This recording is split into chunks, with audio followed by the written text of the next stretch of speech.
There's been much conversation about the tragedy that occurred within our Johannesburg community and to the C family in particular.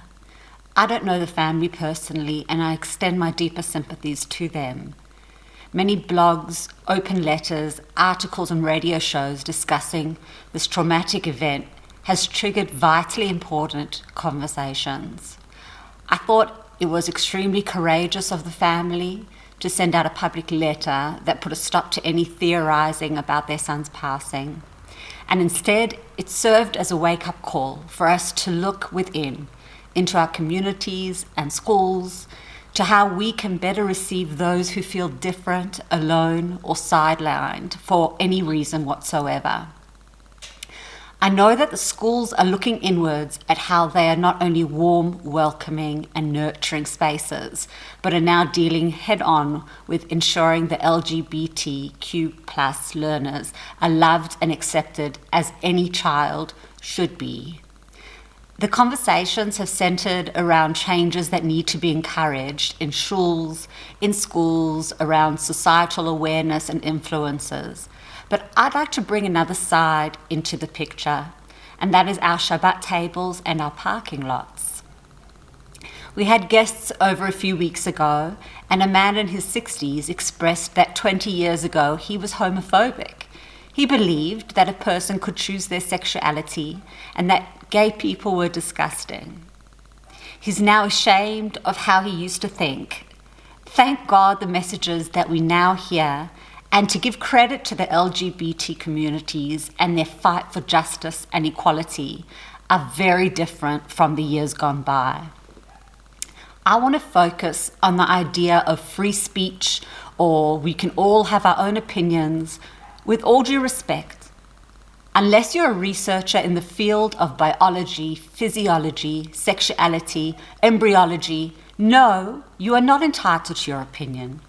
Not when you saying the sky is purple can have such damaging repercussions for a young soul sitting at your table. When the adults chit-chat at the table, the children's ears prick up. And while they may not understand all of what you say, the tone is clear, as well as the implicit message. How many times do we hear the word fagula thrown around? Homo, sissy, oh that's so gay. Rather than leaving it all in the school's hands to change the environment for LGBT young people, why don't we speak about these issues directly with our own children? Sit them down and explain the distress felt by those who are different. They feel alone. They feel they won't be accepted as they are, so they hide their inner world, their true selves. That must hurt their hearts.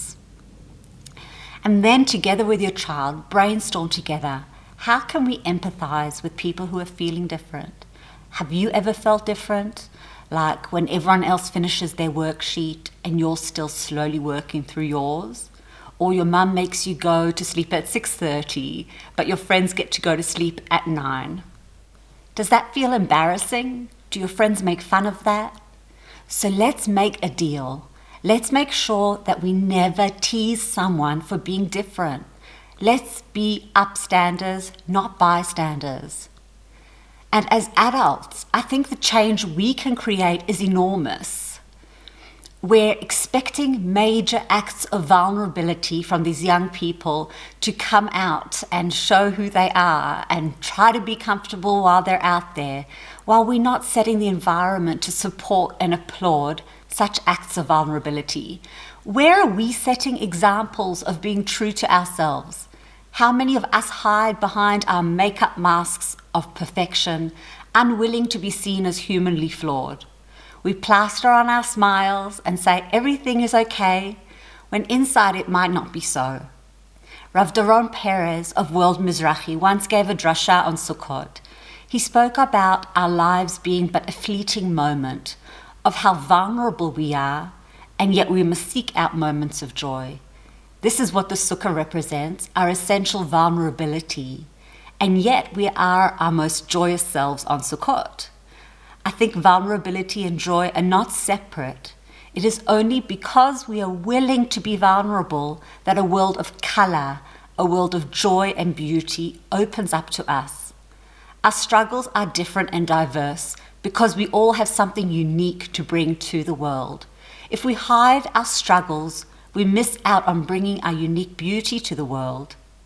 How can we encourage a new environment where being vulnerable to show your true colors is applauded and supported? If we can muster up the courage to be open about our own fears and concerns, where we take brave steps that may not be the conventional way, but speaks true to ourselves, we can create a space where we all feel a little safer to explore the beauty of our inner worlds. Let us all be brave and open up about our differences. Stand tall and proud and say, I'm human. I'm scared of the dark. I'm terrified of tests. I'm uncomfortable in crowds. I always feel like the ugly duckling. Let's practice a new language where we embrace our humanness in all its varieties and colors. Let's be proud of the courage we can muster to show our true colors, our struggles, and our successes. In 1637, Descartes said, I think, therefore I am. In 2019, let's do more to allow our friends and our children to proudly call out, I struggle, therefore I am.